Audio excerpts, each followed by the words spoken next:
So yun po, no? What's up sa inyo mga pakat? Welcome back to our channel at magandang umaga tanghali at kung gabi ko oras sa Matabarod mga pakat sa dito sa tapat ng basura. So magkatapos natin basura mga pakat. Kailangan dami natin bit-bit. At syempre mga pakat, meron tayong kakatagpuin ngayon, meron tayong meet at malamang kilala nyo na to kung napanood nyo yung mga previous vlog namin o nung nakarang vlog ko. Isa rin siyang Innova pero wala na siya sa Innova. Kung bakit wala siya sa Innova, yun ang alamin natin mamaya.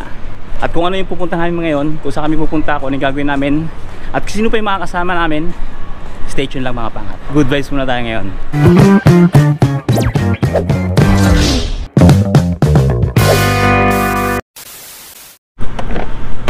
You know, talagang ang lupit ng forma mo boy ah. Hindi na katamarit siya. Ano ka ba? Engineer ka ba o manager? Niram ko lang to. May manager ako kasama. Doon muna to. Sige lang. Wait lang mga pangat ha. Mamaya natin imbestigahan tong binatang lalaki. Binata ba o binat na? Binot na. Dito, tumatawag na. Ba to? Nagbablog ako eh. Storbo eh. Sino ba to? Oo, si Harry ka. Hello Inday! Storbo ka talaga Inday. Ano na? Dito mo lang kami sa Dera. Papunta na kami. Kuya, magdala ka sa mama ba yung pila doon? Nakakagutom. Oh sige.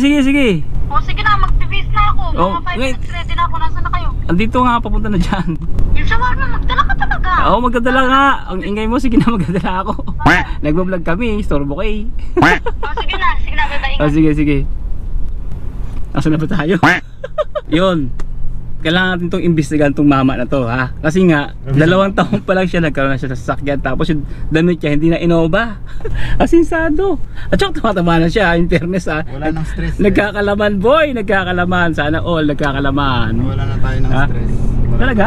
Walang stress? Wala masyadong stress. Wow, naman trabaho mo, ito lang stress. Tagabilang lang pera.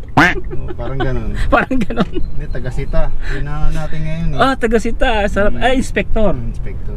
Wow. Safety inspector? Hindi, sa ano ako, MEP pa din. MEP? So, mechanical, electrical, plumbing pa rin na inspector. O yun. Sa facility management ha, hindi sa construction. Facility management. May dalawa kasi yan eh. So dumadayo-dayo ka lang? Parang binibisita mo yung mga establishment? Bali ang hawak ko kasing site dito sa ano sa RTA is yung ano, yung dimming system nila yung sa mga underpass, yung mga ilaw diyan. Kung dumadaan kayo na underpass, di ba? So may dimming system kasi yun, guys. So ibig sabihin yung bright na yung liwanag. Pag kung nakadepende yung liwanag doon sa liwanag ng araw sa labas. Okay. Kapag mali araw dapat dim lang. Pag wala ng araw dapat maliwanag. Ganon? Hindi, actually baliktad ako. Mali pala. Kasi nga 'di ba parang pag maliwanag sa labas dapat maliwanag din sa loob. Ay papantay mo. Kasi 'di ba once na ano natin na experience natin sa bahay 'di ba? Pag halimbawa galing kang tulog no. Okay. Madilim. Pag binuksan mo yung ilaw nasisilaw ka no. So 'yun ang pine-prevent namin ano yung luminance difference. From outside to inside. So, pamantay. Para hindi ka nabubulag. Kasi pag biglang pasok mo ng underpass, tas madilim, parang blackout eh. Mag-blackout yung mata mo. So ipabantay natin yung labas tsaka yung sa loob. Wow, natutunan tayo mga parat. Ang galing galing mo kayo na. Sa buong mundo kaya yan? O dito lang sa Dubai? Hindi naman sa Dubai lang. Ayos ngayon ko lang yung mga pumping stations. Di ba nga nagbahala? Yung malaking yung nakaraan no? So bumuo sila ngayon ng naglagay sila ng mga pumping station sa mga malapit-lapit na yung mga binabaha. Kagaya ng mga metro no? Yan, sa mga underpass, ilagyan nila ng mga pumping station. Yun yung mga ini-inspect natin. Ibig sabihin nun wala yan? Yung pumping station? Noon meron konti. Ngayon nagdagdag sila ng nag-upgrade sila ng mga pumps. Inayon na nila ron sa nakaraan nating bagyo no. Yung nakaraang baha. Naku. Grabe yun, yung nakaraan. Talagang ang daming lumubog na sa sasakyan. Tsaka ang daming nasira. Struggle. Kaya ngayon yun. Yan ang ginagawa natin. Nag-inspect lang. So, kaya pala kailangan mo talaga ng may sasakyan. Hindi ka pwede mag-comment, mag-inspect na ako. Metro ka, hindi pwede. Kailangan talaga may sarili kang sasakyan. Siyempre, bukod dun sa inspector ka na, tapos may sasakyan ka na, ilang 0-0 na yung dumagdag sa salary mo? Kunti lang. Nag-increase lang ng 50 dirham. 50,000? Diba? Na rin, okay na rin siya. Talagang makakasustain. Kumbaga masasabi natin nasa ibang bansa ka talaga. No, kasi it's my experience no, na-experience mo rin, di ba? nasa ibang bansa ka, pero halos pumapantay lang yung ano sa Pilipinas, di ba? Okay. Survival mode. Maganda kasi pag nasa ibang bansa talaga tayo. Alam mo yun, kahit paano umangat talaga yung buhay natin. Actually dati din, di ba technician ako dati? Oo. Kung ano yung sahod ko dati, hindi ko naman talaga siya kayang kitain sa Pinas eh. Sa totoo lang. Sa totoo lang din. Dito mababa siya lang dito. siya. Oo. Pero kung i-convert mo, Sa Philippine peso, hindi ko siya kayang kitain sa malaki din talaga. Okay na rin dati. malaki din talaga. Kasi kahit yung sahod ko nga, i-convert ko sa Philippine money, hindi ko naman kaya kumita ng 40,000 pesos. Minimum Diba? talaga tayo. Kasi ayun ang minimum dito, 40 to 30, mababa ng 30,000 pesos dito eh. Ang problema ito, yung bahay, kalahati kagad yung mawawala. Sobrang hirap dito no kuya no. Magkano na binabayaran namin boy? 700, i-convert mo sa Philippine money, magkano yung 700 dirhams? Wala ko lang 10,000 mahigit. So yung 40 mo, nabawasan ng 10,000, magpapadala ka pa sa Pilipinas. Siyempre kakain ka pa. Kakain ka pa. So kaya parang survival mode pa rin yung 40,000 pesos. Pero kaya nga, hindi mo talaga makikita yun sa Pilipinas. Kung sa Pilipinas ka lang, 18, malaki na yun. 18,000 pesos. Yan, minimum. Diba? 18. Ang problema 18,000, pagkakasya mo rin, napakalit yun. Eh ngayon, kahit nandito ako sa UAE, nakakapagpadala ko ng above 18,000 a month, di ba? So wala pa ako doon. So yun yung kaibahan. Yun nga lang, talagang survival, wala ring ipon siyempre. Nag-aano ko lang sa graduate mo. Doon ka lang umaasa. Yun yung pinaka-ipon mo. Yun yung pinaka-ipon mo. Unlike sa Pilipinas na magtatrabaho, walang graduate eh. SSS, ewan ko lang kung ibibigay pa. Hindi mo na matatamasa yun. Di ba? Isa ka sa panahon ngayon, nakakala. Sobrang kaya nilindol eh. Sabi gano'n kinunik sa lindol yung corruption Totoo naman yun. Kaya ang taas ng palitan ngayon, 16 Ano na ngayon, sa Ansar, kakapadala ko lang. Magkano? 15.90. Nawala yung top send boy. Oo nga yun. Yun mga pangat, dami yung narinig, ang dami na pagkwento ni Joseph ha. Nasa Lugbayba ba kami, pupunta kami ng Burjuman. At kung ano yung gagawin namin ngayon, kung ano yung pupuntahan namin ngayon, may kinalaman to sa pagtakbo. Hindi election ha. Kakamping kami. Magkakamping kami. Nagkakamping-camping ka na rin ba? Ha? Galing na kami ng ano. Sino kasama mo sa magkakamping-camping? Kasama ko din. Iba talaga, 2 days off ka no? 1 day lang. Paano ka nakakapag-camping? Saturday night. Ano na, diretso na, oo. Sana all, no? I-schedule mo yung gusto mong gawin sa buhay mo. Fix ang oras, hindi mo gaya yan. Lunes, tapos bigla ka na sabihin sa'yo, your cancel off pa, o diba? Parang gusto mo. Kasi mayroon ka ng ito, gagawin ko ganyan, tapos bigla ika-cancel, o di. Hindi ka makakasama, aray. No? Aray ko! Aray mo talaga. Kasi sa mga nagtatanong, anong good and bad experience mo sa Innova?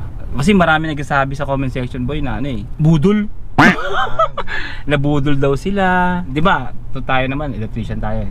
So, expected natin pag plumbing ka or HVAC technician ka, HVAC lang talaga hawakan mo. Ang problema kasi sa ibang site talaga, kagaya namin, especially sa hotel. Kung sa inyo ba ganun? Oo, multi-skilled ka na. Oo, ganun ang nangyayari. Kaya parang marami nagsasabi na nabudol. Kasi pag multi-skilled ka, iba dapat yung salary. Ganun, halimbawa, for example, multi-skilled ka, ibig sabihin dala mo yung MEP. Ibig sabihin dapat yan, mas above ka dun sa electrician salary. Ganun yung ina-expect. Pagdating dito hindi, di ba? Hindi, actually kuya, kasi nga kaya natin na-expect yan kasi pagdating sa mga, di ba, nasa Pilipinas pa lang tayo. Uy, pag abroad ka, ito lang kung electrician ka na, ayun din. Puro ganun. Ganun yung narinig natin lagi. Tama yun. Sinusugarcoat na mga galing abroad. Payabang na lang din. Hindi, totoo yun kuya, totoo yun. Parang sa Pilipinas lang din naman. Pag electrician ka, hindi naman pwedeng electrician. Lalo na pag nasa hotel, ganun din naman eh. So sa topic kuya, ano masasabi ko sa Innova? Sabi ko wala naman siyang bad sa akin. Meron siyang bad nung nandun pa ako. Hindi, totoo lang. Alam ko yung point mo. May point ako. Yung point ko na yun. Kumbaga yung Innova, okay, yung company. But pag doon ka na sa site, doon na nagkakaproblema. Diba? Yes. At saka sinasabi nila nun, parang budol, Innova. Sinasabi lang yan kasi nga, andyan pa kayo, stress pa kayo eh. Pero once na lumabas kayo ng Innova, napakagandang opportunity ang bibigay sa inyo ng Innova. Dahil kilala siya rito sa yun. Totoo yun. Pag mag-a-apply ako, sasabihin agad sa akin, why you leave Innova? It's a big company. Parang hirap sagutin. Actually, Innova is good but I want new opportunity. What type of opportunity do you want? Gumagano sila. Maganda Innova ko yan. Gumagano sila kasi nga sa Innova talaga, mahuhubog ka. Actually, mahuhubog yung skill mo. Kung electrician ka lang talaga, totally zero knowledge ka sa AC, zero knowledge ka sa plumbing. Pagdating sa Innova, obligadong matutunan eh, lalo na yung kitchen. So yun yung binibigay ng Inoban. Kaya lang syempre bilang tao na humahangad ng salary, parang feeling natin nalalamangan tayo ng Inoban sa trabaho. Pero which is paano lang eh, win-win situation lang rin eh. Kasi natututo ka at 2 years ka, 3 years ka, gaya niya, di ba? Inspector boy. Actually, hindi ako matatanggap sa trabaho to, hindi dahil kay Innova. Kung wala kang experience, no? Yes, at saka dahil kay Innova talaga. Kasi di ba galing akong Dubai Metro. Oo, yun. So under RTA pa rin siya. Oo. So si Innova, siya yung nagbigay sa akin ng opportunity para makapagtrabaho kay RTA. Kasi may experience ka na ng RTA at least, so, no? so kinuha nila ako dahil nga nag-work na ako sa RTA. So hindi ko pwedeng sabihin hindi maganda sa Innova. Napakaganda. Oo. Sa totoo lang, napakaganda ni Innova. Kaso nga, yun lang. Tama yung sinasabi niya na lumabas ka. Kasi alam nyo, pats ko, kaya hindi na ako nakakatinong di ba may nagko-comment sa akin na ba't hindi ka na umatin ng esport, ganyan. Hindi ako naka-attend kasi nga wala na rin halos yung mga kasama ko sa Innova. Lahat umalis na sila. Ngayon, lahat ng umalis sa Innova, ang gaganda na ng mga position. May mga sasakyan na rin, ang laki ng salary, nasa 6 pataas na rin kasi mga kitchen technician. Mula lang sila sa electrician lang din electrician, pero ngayon kitchen technician na sila. Bakit? Kasi nga na-experience nila sa Innova yung pagiging kitchen technician. Kasi nasa na rin yun boy. Halimbawa, ayaw mong humawa kasi hindi ko naman trabaho yan Pero at the end of the day, pag lumabas ka ng Innova, kung electrician ka, yun ka pa rin. Unlike kung hawakan mo lahat yan, kalikutin mo yan, pag lumabas kang Innova, hindi ka na electrician lang. Kasi nga, di ba, meron ka nang dadalang bit-bit na pwede mo sabihin kitchen technician ka kasi nga may alam ka na kahit konti, di ba? Pagdating doon matututo ka na rin naman. Ganun yung nangyayari sa mga kasama ko. Kaya yun, tama yung sinasabi ni Joseph. Or playing safe ka lang. Totoo lang din. Sabay ka na Nung nandun ako sa Innova, yun din ang ko, scam. Parang galit ka, no? Oo, scam talaga siya. Sa totoo lang pa nag-a-apply ako. Why you leave Innova company? This is a big company, good company. Yun yung tanong. So ang hirap niya sagutin sa totoo lang. Kaya ka lang mga alis talaga sa salary. Pero kung hindi sa salary, bit ako aalis ang Innova. Yun di ba? Ganda. Yung uniform namin magpapalit na naman, hindi pa nga sira Kumbaga magkumukuha na agad ng babaguhin na pala yung uniform natin, hindi na kagaya ng dati, t-shirt na lang. T-shirt. T-shirt na lang, tapos itim yata yung pantalon, ganun, slacks. At saka madaling makipag-communicate ng transactions sa mga dokumento, di ba? Yung passport, yung sabing na hinuhold yung passport, hindi naman talaga totally hinuhold yun. Pag bago ka lang kasi, kukunin talaga yan. Lalakarin yung yung dokumento mo, kailangan ng passport. So pag nagbakasyon ka na, kahit di mo na isuuli yun, pwede naman. Hindi naman nakukunin yun, di ba? Nung nagbakasyon ka, hindi makinuha, di ba? Hindi na. So saan ba tayo? Paano ba to? Algubay ba na to? Algubay ba? Algubay ba ka tuman? May mga may susunduin pa kami, isa pa. Kung sino man yun, matagal nyo lang tinatanong kung nasaan siya. Ngayon, ito makikita nyo na siya. Nandito na kami mga pangat, so yun. Ayun, kumakaway-kaway si Bruwa Ayun mga pangat, si Bruwa kumakaway-kaway Ayun, kumakaway-kaway kumakaway-kaway ang Bruwa. Agay, bilis ka! Kuya! Bilisan mo! Sabi ko, akala ko maling sasakyan yung sinakyan ko. Diba, big time na, no? Oo, big time. Dalawang taon pa lang yan, girl. 2 taon pa lang yan. Kaya nga. Tinan mo, hindi lang Innova yung suot. Samantalang ako, tubig lang ma-offer ko. Nagdala na akong biscuit dahil wala akong tiwala sa shawarma mo. Gutom ka talaga? Oo, kakarating ko lang kuya, nag-base lang ako.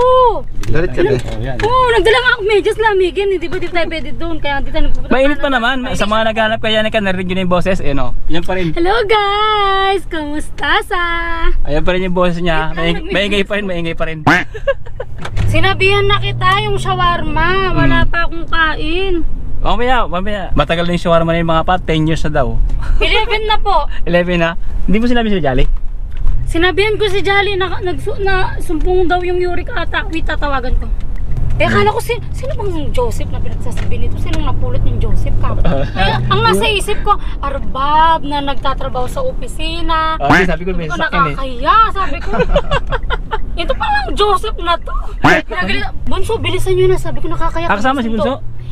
Sinabihan ko nga siya kung sasama, hindi siya nasagot. Nag-reply kasi siya, sabi niya nakasumpong daw yung uric niya. Dinalan kita ng biskuit na pang matanda. Mga cookies ba na masarap sa tsaa. Kaya kami ni Joseph, syempre yan, mga croissant para sa amin, cupcake, ito yung mga matanda talaga, grabe. Mamaya na tayo kumain, pambila ka naman. Buti na lang off ko bukas. Off mo ba? Bukas, kaya kahit hanggang alauna tayo kumuha ng t-shirt, ready ako. Sana all talaga naman. Dito pang umaga pa, no? Morning shift. Morning shift? Bigat yan daw. Alam mo, saan ka na? Inspector na yan, boy. Gano'n naman, bababa na ako. Baka ma-inspect ka? Bababa. Buti na nagpulbos pala ako, dinoble ko yung pulbos. 15K sahod boy. Sarap naman. Ano Hindi na pa siya sa natin? ano, wala na siya sa company niya, kuya. Wala na, tagal na. Ito mo naman Hindi yung ko suot. Sana naka-Innova suot yan. Akala ko Innova, tapos manager ng Innova. Hindi, nag-resign na kasi sa Innova. 2 years lang, di ba? Hindi, ano lang, 1 year and a half. Ay, hindi mo na tinapos yung ano mo. Hindi na. Hindi, no. Anong company mo ngayon? Sean siya, Parsons. Consultant kami ng RTA. Oh, consultant pa ng RTA. Wait lang. Yung RTA consultant ba? nagko-consultant sa inyo. Oh. Malupit ah. Consultant, napakabigat nun. Ang hirap pang i-spell ah. Bigat talaga, bigatin. Consultant eh. Ilang t-shirt ba kukolektahin mo? 4 lang. Saya. Sa akin, wait, yung family A, family B, family C, tsaka family Yung D. iba wala ng t-shirt eh. Beef. Ano? Nung sinend ko sa inyo yung link, Mm. kaka-open lang nun, para mga few hours ago. Kaya pabilisan, alam mo naman, kung dati nasa around 300 or 400k yung mga participant, baka ngayon milyon. Kasi isang araw lang agad, Oo nga, wala ng t-shirt. Wala Kaya ng nga, t-shirt. Sila nga rin pagtingin nila wala na silang mga t-shirt. Segundo lang kasi in-inform ko din yung kasama ko, same day Mm. minuto lang. Nakakuha pa yung isa, tapos yung jowa niya wala na daw t-shirt, bib na lang. Kaya nga, ang bilis. Ikaw, wala ng t-shirt ka. Nakakuha ka. Yun, mga pangat, we are here already. Medyo mahamog. Yung Yung mapag. sinasabi ko sa yung picture ni Shake. Ito. Medyo malikabok ngayon. Malikabok na naman sa Dubai. Hindi lang siya naligo, kaya feeling niya malikabok. Uy, naligo ako ha. Nag-ahit pa nga ako eh. Nag-ahit ako ng bumpunan. O, yung naghanap ko yan ka. Ano mo na, bati mo na yung mga naghanap sa'yo. Ba't ka hinahanap? Well, alam niyo po, ang life is a constant change. Ay, wow. Yeah. English yarn. Anong Bali po lumipat po tayo sa bahay ng kapatid ko dahil medyo namimiss ko na siyang bisitin. Di ba gumating kasi mga pamilya mo, di ba? No, it's Janice. It's Janice family. Bali, binisit-bisa niya po yung papa niya, inangkas yung 2 kapatid, syempre para wala nang aberya sa immigration sa Pinas. Shoutout nga po pala sa immigration ng Pinas. Yun nga, kailangan pa naming ibiyahe si tatay, which is like 75 years old na, para lang mahinto yung tanong-tanong ng mga immigration. Bakit kayo pupunta doon? Ganun. So, lumabas na family trip. Okay. Ang nangyari. Kaya, Wherein, yung tourist visit visa naming kapatid nga ni Janice, nag-turn into OFW na sila. yun na, nagkatrabaho na. So yun mga pa, nagkatrabaho siyempre habang si ate nag-jogging. Oh, konti ng tao. Oh, konti lang pala. Konti lang tao. Halika, konti lang. Dito lang yan. Pagpasok mo sa loob, doon mo makikita ang tunay na pila. Oh, ay, saan to? Hindi pwede lumusot dito? Wala, hindi pwede lumusot. Wala ka sa Pinas. Ano ba naman? Sorry ha. Hindi pwede lumusot dyan. Kailangan doon tayo sa may dulo. Layo mo pala ng barricade. Ay, ito na. Barcode na, tinatawag yung barcode. Okay na yun, importante may free ride tayo, may tinapay pa tayo sa loob. Ang bira, free ride talaga. O kuya, sabi ko na sa'yo, yun yung tanda ko eh, si Shake eh, yung picture niya, ayun Oh, yan, sa building. Pag nakita ko na yan, alam ko na kung nasa na yung pangkuha. Yung sa Bill Park. So ayun na nga guys, this is our year 4 sa Fun Run. Pang-apat na to, no? Oo, kasi di ba right after ng pandemic, kinastop nila. Ay, during pandemic, tapos kinuntuloy nila. Ikaw, Sep, pang-una mo pa lang to? Hindi naman ako sumasama dito. Ha? Kinukuha ko lang yung t-shirt. Ay, Napaka-inaktibo mo naman. Barcode? Excuse me. O, tingnan mo, nagbubulyaw. Tapos gusto mo pa lumusot. Gumanon, tapos binawal niya. Pinagalitan. Oh, excuse me, last. Sabi niya. Bawal talaga lumusot. Coach Adams have coming. Ay, konti lang. Tsaka tuloy-tuloy.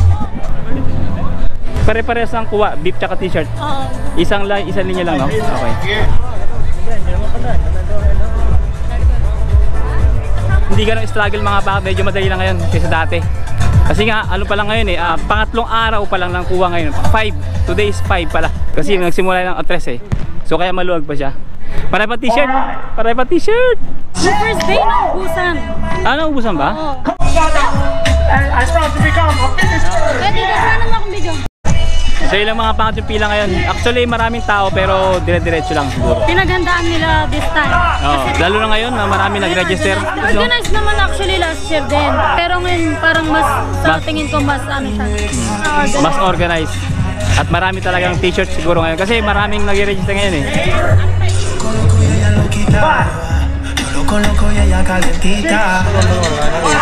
Yung mga pangat, marami pang t-shirt. Make sure you guys take 1, 2, 3, 4, 5, 6. Anim. In short, anim ang nakulim. But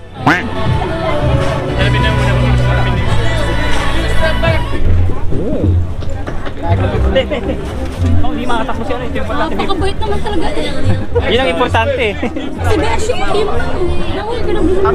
Akin na lang to. Importante yan, importante. Bait naman talaga. Ipag mo ulit. Importante yan. Pag wala yan, hindi ka makatakbo. Lakad ka lang talaga.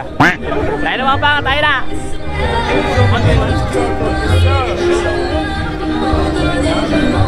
Yun nga po, hindi niya po abot ang tindahan. Kasi pinapatulog ng mga panahon niya yung nasa Binyakan eh.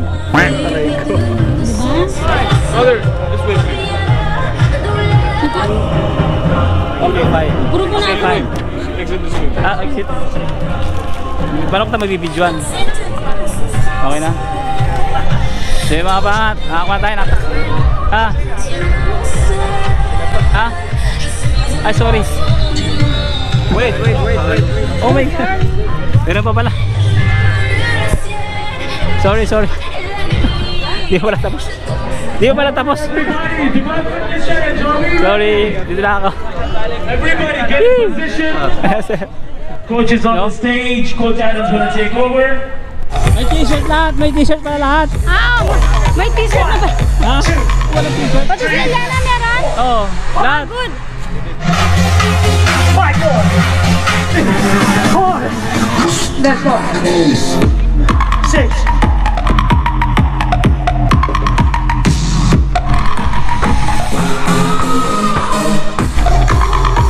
Ang bilis lang ngayon mga pangat yan. Unlike before, no? Bakit? Baka hindi ako, iwan ko kung makakaluto ako kasi nga kinulik ko yung t-shirt. Kayo nang...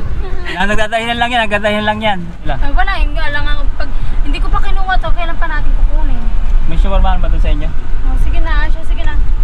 Shawarma muna tayo doon sa inyo. Saka natin gawa ng vlog yun ha. Kaya nga, sabi ni Pero Drew, mag-vlog daw. ano yung kwento, ang ganda eh. Yes, we will gonna share pero sa susunod na vlog na yun, haba to eh. Yeah, it's about hope at believing kay Lord. Marami siyang kwento kaya As in ngayon, goosebump ka rin to. Si, goosebump kuya oh. Marami siyang kwento mga pakat na. Take out na natin or dun tayo? Sa amin na lang para ano. Sa inyo? Sa amin na lang. Oh sige. Ay, makikusap na lang kay Nator. Ano? Pakit mo na kayo sa amin. Doon lang tayo kakain? Hindi. Ha? Dito o doon? Ano Sa amin, gusto niyo para makapagano ka. Dito na lang. Ha? Nahiya na konti eh. Hindi pa ng very light. Dahil mga pangat next vlog, pag may opportunity pa kami magkita yon, ikwento na yung mga nangyari. Struggle Struggles into hope na nadala nila yung ano, yung kapatid no ni Janice. Ano ba? One mix, one normal. Normal. Okay, mix. Nalito ha. One spicy, one normal, one mix. Nagkaroon ng mix. Dahil sa kanya. So yun mga pangat, katapos namin mag-shawarma. Ang shawarma ay natupad na ng ilang taon. Yeah, after 11 years. Di ako makangiti. Di ako makapagpasalamat kasi may tinga pa ako eh. Mamaya na. Bila ko walang bris oh. At saka yung ngipin ko hiwa-hiwalay kaya walang lulusot na ng tinga. One seat apart. One sit apart. Oh, meron, tsaka na. Sige na, huwag niyo na akong ihatid. Nakakahiya naman. Sige na, kahit mabigat yung bag. Hindi. Okay lang. Kaya ko naman. Nagpapakonsensya pa. Okay lang. Buhay nga ako ng mag-isa dito eh. Isang taon. Ay, mag-isa talaga. Pag naglilipat ng bahay, ako mag-isa maglipat. Ang yung t-shirt lang naman yun. Sorry. Magiging karnatan siya eh. Hinakatok ko. Ay, di ka na ano? Tara na, para ano. Sige na nga, hindi ako mahiya. Okay lang yun kasi. Bigat to. Dami. Ang sarap, nakakabusog talaga. Pag ang ganda ng moment. Yung kwentuhan. Dami kasama kwentuhan. mo sa table, ganon. Daming kwentuhan ano. Sayang hindi natin i-vlog yun eh, kasi gusto kong manamnamin. Pag nagbablog ka kasi hindi mo manamnamin yung kwentuhan eh. Tama. Ano, hindi na kaya akyat? Hindi na.